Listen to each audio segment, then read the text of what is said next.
Welcome to Srini TV. మామయ్య మామయ్య అంటూనే మొత్తంగా మేనకోడళ్లకు మేనల్లుళ్లకు నెత్తి మీద శటకోపం పెట్టాడు జగన్మోహన్ రెడ్డి. మనందరికీ తెలిసినటువంటి విషయం.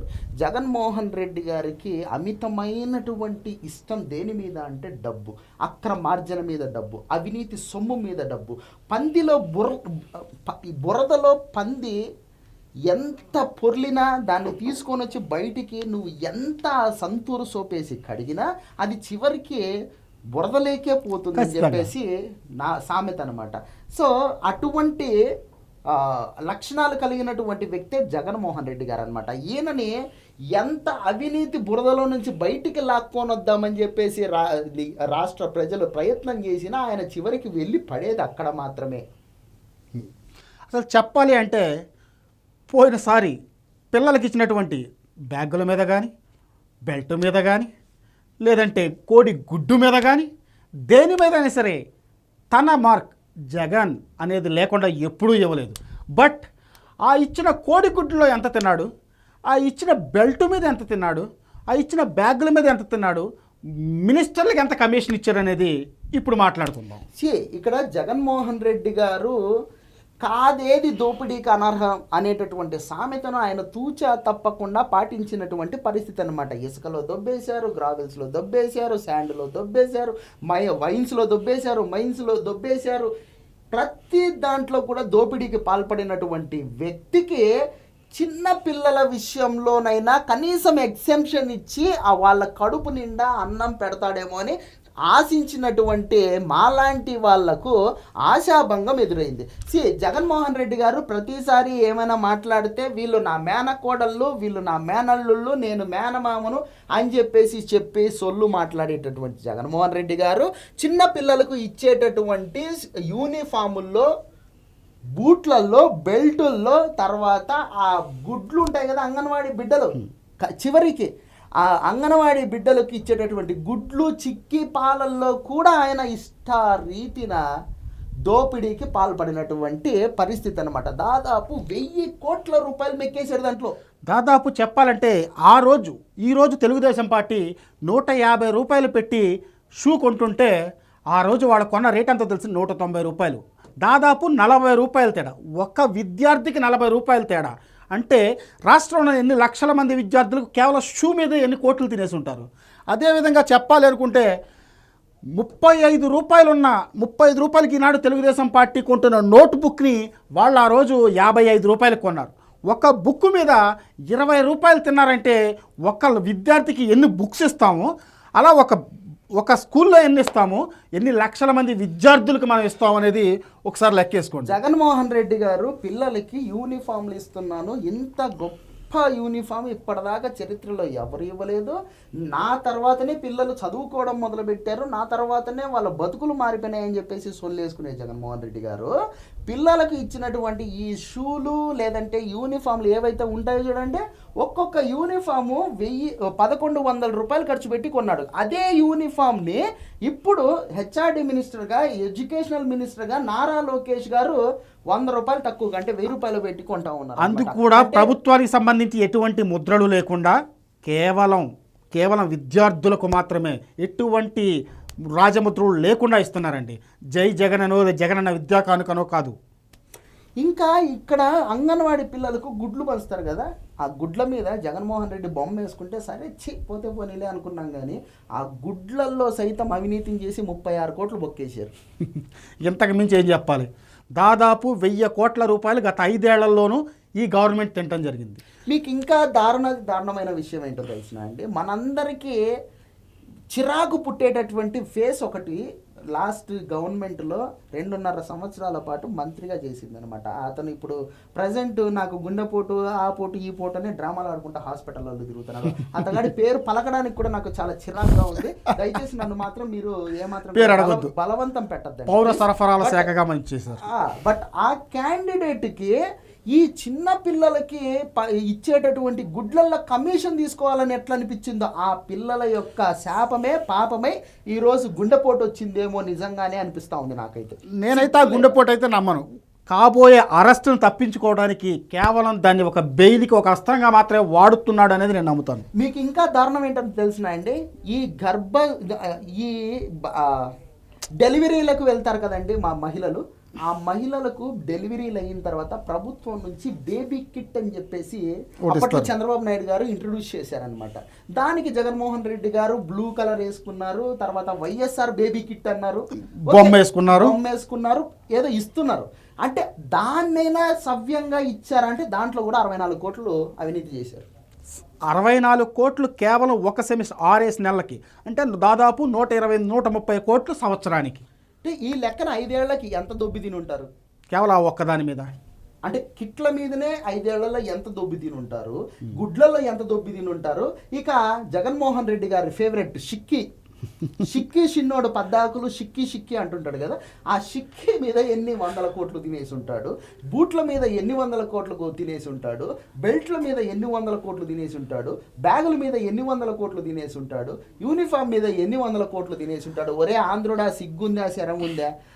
వాడికి ఉడుకో దుగ్దెక్కి దోలెక్కి సీఎం అవ్వాలనే దురదతో నీ దగ్గరికి వచ్చి 4 ముద్దులు పెడితే నువ్వు ఓటేసిన దానికి ఏందిరా నువ్వు పోగొట్టుకున్నది నీ బతికే? తెలుగుదేశం పార్టీ ఉచితంగా ఇచ్చిన ఇసుక మీదే సంవత్సరానికి 2000 కోట్లు అవినీతి జరిగింది అన్న జగన్ గారు మరి ఒక లారీని దాదాపు 35,000 రూపాయలకు అమ్మాడు, 6 యూనిట్ల లారీని. దీని మీద ఎన్ని వేల కోట్లు అవినీతి చేసి ఉంటాడు ఒకసారి ఆలోచించండి. సార్, నాకు మీరు ఇన్ని వేల కోట్లు అది ఇది అంటాను కానీ జగన్మోహన్ రెడ్డి గారి ఈ కకృతిలో నా కమండలం అని ఒక డైలాగ్ ఉంటుంది చూసారా, నేను అది పదప్రయోగం వాడదామా వద్దని అప్పటి నుంచి డైలాగ్ వాడాను. ఆయన కకృతికి పరాకాష్ట ఏంటంటే ఎగ్గు పఫ్ఫుల పేరుతో 4 కోట్లు తినేసాడండి. ఏంటిది ఏ క్యా హే మై బోల్ రహా హూ, క్యా హే చెప్పండి జగన్ గారు. ఎగ్గు పఫ్ఫుల పేర్లతో 4 కోట్ల రూపాయలు, 11 కోట్ల రూపాయలు ఎందుకు ఖర్చు పెట్టినాడో తెలిసినా? పెన్నులు, పేపర్లు. అంటే ఏమి పెద్ద ఆత్మకథ రాసుకుంటాడవా? నీది అంత పెద్ద ఆత్మకథనా? ఏం రాస్తావు? 11 కోట్లు ఖర్చు పెట్టి అంత ఏం రాసుంటావు నువ్వు?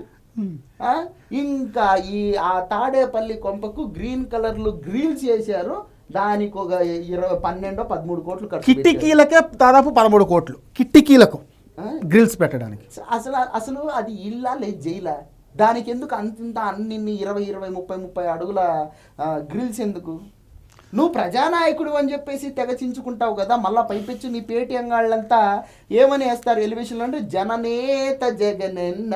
ఎవరు బాగుపడ్డపోయినా ఖచ్చితంగా పరదాలు కాంట్రాక్ట్ ఎవరికైతే వచ్చిందో వాడికి ఖచ్చితంగా ఈరోజు కొన్ని 100 కోట్లకు అధికారం. వాస్తవం అండి. నాకైతే యాక్చువల్గా లాస్ట్ 5 yearsలో ఈ పరదాలు, వలలు, నెట్లు ఎవరైతే వ్యాపారం చేశారో వాళ్ళను చూస్తే మాత్రము తెగ కడుపు మండిపోయేది. ఎందుకంటే అందరి కడుపులు కొట్టి వాళ్ళను మాత్రం బాగు చేశాడు జగన్మోహన్ రెడ్డి. ఇంకోటి ఉందండో, నేను మర్చిపోయాను దాని గురించి చెప్పకపోతే కనుక నాకు ఇంకా డైజెస్ట్ అవ్వదు అన్నమాట. జగన్మోహన్ రెడ్డి గారి పరిపాలనలో బాగుపడిన వాళ్ళు ఎవరంటే జగన్మోహన్ రెడ్డి, వైవి సుబ్బారెడ్డి, విజయసాయి రెడ్డి, పెద్దిరెడ్డి రామచంద్రారెడ్డి, ఈ వలలు నెట్లు వ్యాపారం చేసుకునేటోళ్ళు, తర్వాత టీవీలు అమ్ముకునే వాళ్ళు. ఎందుకంటే జగన్మోహన్ రెడ్డి గారి పరిపాలన 5 సంవత్సరాలు ఉంటే ఈ 5 సంవత్సరాలలో దాదాపు ఆయన 1400 సార్లు కోర్టుల చేత చీవాట్లు మొట్టికాయలు తిన్నటువంటి. ఆయన ఒక్కడే కాదు కదా, ఐఏఎస్లు ఐపీఎస్లు కూడా తిన్నారే, హైకోర్టులో చేతులు కట్టుకుని ఉంటున్నారు. ఇట్లా చీవాట్లు మొట్టికాయలు తిన్న ప్రతిసారి ఆయన ఒక టీవీ పగలగొట్టేవాడు అనమాట. ఓకే, బట్ నాకు ఎప్పటి నుంచి ఒక డౌట్ అండి అడగడానికి.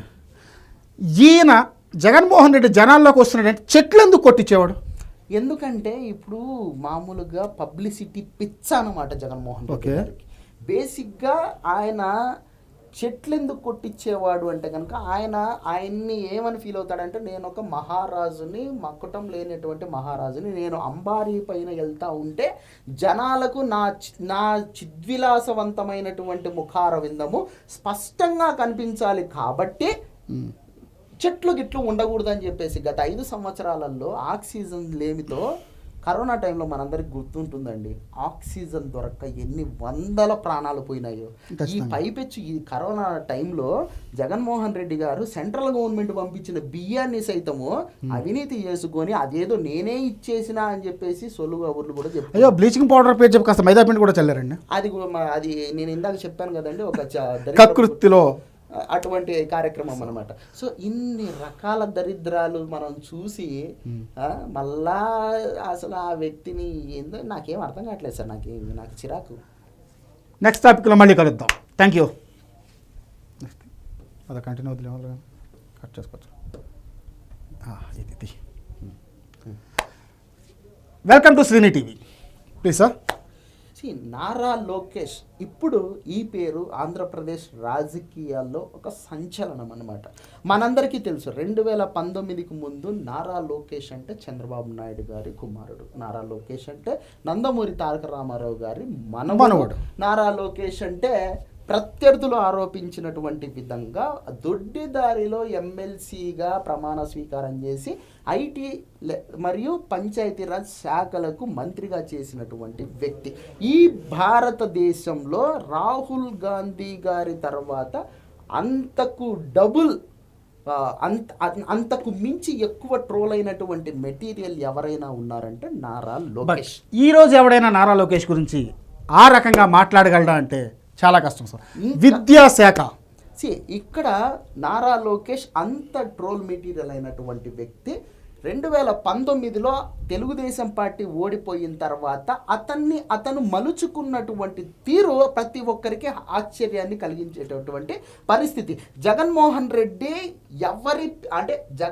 రెడ్డి అనేటటువంటి వ్యక్తి నారా లోకేష్ కానీ పవన్ కళ్యాణ్ కానీ వీళ్ళిద్దరి పేర్లు సైతం పలకడానికి ఇష్టపడనటువంటి వ్యక్తి కూడా ఈ నారా లోకేష్ అనేటటువంటి ఒక వ్యక్తి గురించి ఢిల్లీలో సైతం పోరాటాలు చేసినటువంటి పరిస్థితికి తీసుకొచ్చాడు. అంటే ఎవరైతే తనను తక్కువగా చూశారో, ఎవరైతే నా స్థాయి ఇతనిది కాదు అని చెప్పేసి చీప్గా చూశారో అతనికే చెమటలు పట్టించి ఢిల్లీకి పరిగెట్టేటట్లు చేసినటువంటి వ్యక్తి నారా లోకేష్. ఇంత ఉపద్ఘాతం ఎందుకు చెప్తున్నామంటే ఏ ఒక్క వ్యక్తిని మనము తక్కువగా చూడాల్సినటువంటి అవసరం లేదు. పైపెచ్చు నారా లోకేష్ గారు రాజకీయంగా మాత్రమే కాదు, ప్రజల్లో కూడా, పార్టీ కార్యకర్తల్లో కూడా తానే సుప్రీమో అనేటటువంటి అభిమానాన్ని చూరగొనడంతో పాటు నమ్మకాన్ని కూడా ఏర్పరచుకోవచ్చు. ఆయన చేసిన ఒక యువగళం పాదయాత్ర అదొక అద్భుతం.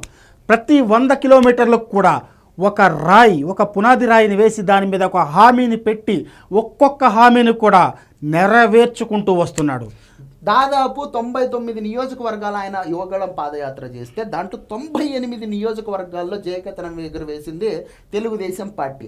అధికారంలోకి 2024లో వచ్చిన తర్వాత నారా లోకేష్ గారు ఎటువంటి కార్యక్రమాలు చేపట్టారనేది మనందరము కళ్ళారా చూస్తూ ఉన్నాం. మీకు బెస్ట్ ఎగ్జాంపుల్గా కొన్ని విషయాలు మాత్రమే చెప్తాను. ఇప్పుడు ఆయన 3 శాఖలకు మంత్రిగా ఎటువంటి పనితీరును కనబరుస్తూ ఉన్నారు అంటే, ఆయన ఐటీ శాఖ మంత్రిగా ప్రమాణ స్వీకారం చేసిన నాటి నుంచి ఈ రోజు వరకు ఆంధ్రప్రదేశ్లో దాదాపు 6 లక్షల కోట్ల రూపాయల పెట్టుబడులు పెట్టడం జరిగింది.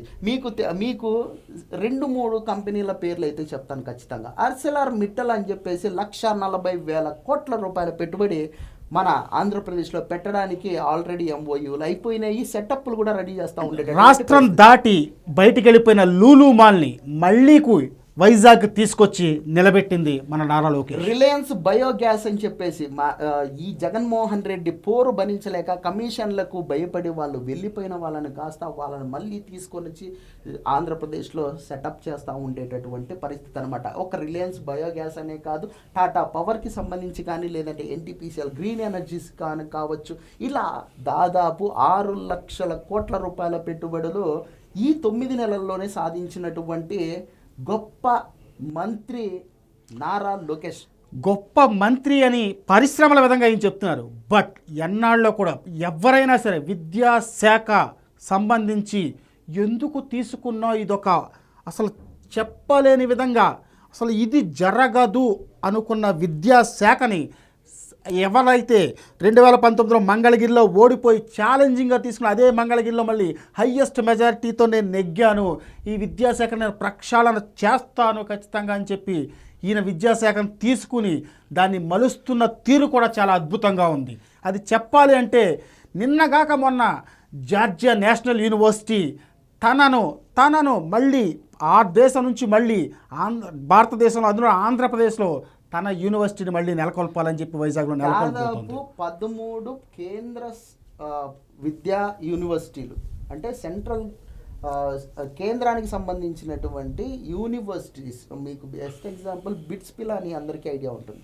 ఇట్లా బిట్స్ పిలానీ లాంటి కేంద్ర సంస్థలు కూడా, యూనివర్సిటీలు కూడా ఇప్పుడు అమరావతిలో వాళ్ళ విద్యా సంస్థలను నెలకొల్పడానికి ముందుకు రావడం జరిగింది. ఇదంతా మంత్రిగా ఆయన పనితీరు, ఒక రాజకీయ నాయకుడిగా ఆయన పనితీరు. కానీ ఒక మనిషిగా వాట్ ఈస్ హీ అని అంటే మాత్రం డెఫినెట్గా నేను కొన్ని వందల ఉదాహరణలు చూపిస్తాను. బెస్ట్ ఎగ్జాంపుల్ నారా లోకేష్ గారు. ఆయన ఇప్పుడు బేసిక్గా అధికారంలో ఉన్నటువంటి ఏ రాజకీయ నాయకుడైనా సరే ప్రజలతో కనెక్టింగ్లో ఉండడానికి పెద్దగా ఇంట్రెస్ట్ చూపించడండి. ఇది వాస్తవం, ఎవరు ఒప్పుకున్నా ఒప్పుకోకపోయినా ఇదే నిజం. కానీ Nara Lokesh is something different అనమాట. ఎట్లా అంటే గెలవకు ముందు కార్యకర్తలతో కానీ ప్రజలతో కానీ కనెక్ట్ అవ్వడం కాదు ఇంపార్టెంట్, గెలిచిన తర్వాత వాళ్ళతో కనెక్టివిటీ అనేది మెయింటైన్ చేయడం మోర్ దెన్ ఎనీథింగ్ అని చెప్పేసి ఆయన చెప్పడం అనేది. ముఖ్యంగా ట్విట్టర్లో, ఎక్స్లో ఒక్క పోస్ట్ చేయండి, నారా లోకేష్ గారిని కానీ వారి టీంని కానీ జస్ట్ ట్యాగ్ చేసి ఒక పోస్ట్ చేయండి, విత్ ఇన్ సెకండ్స్లో మీకు రిప్లై వస్తుంది, వాళ్ళ టీం వచ్చి మిమ్మల్ని కలుస్తుంది. సో నారా లోకేష్ గారు ఎవరినైనా సరే మీరు ధైర్యంగా చెప్పండి, నారా లోకేష్కి మీకు మధ్య ఉన్న దూరం ఎంత అని ఎవడైనా మిమ్మల్ని క్వశ్చన్ చేస్తే ఒక్కటే సమాధానం చెప్పండి, ఒక్క చిన్న మెసేజ్ అంత దూరమే నాకు నారా లోకేష్కి మధ్య ఉన్నటువంటి దూరం అని చెప్పి గర్వంగా చెప్పండి అని చెప్తాడు. ఎందుకంటే మీరు చూస్తే గనక ఈ 9 నెలల్లో గల్ఫ్ కంట్రీస్లో ఈ ఎవరైతే చిక్కుకుపోయి మోసపోయి ఇబ్బందులు పాలై ఉంటారో దాదాపు కొన్ని వందల మందిని, తెలంగాణ వాళ్ళని అంటే ప్రాంతీయ భేదం కూడా చూడలేదు ఆయన, తెలంగాణ వాళ్ళైనా సరే తెలుగు వాళ్ళే కదా అని చెప్పేసి సహృదయంతో వాళ్ళను కూడా తీసుకువచ్చినటువంటి పరిస్థితి.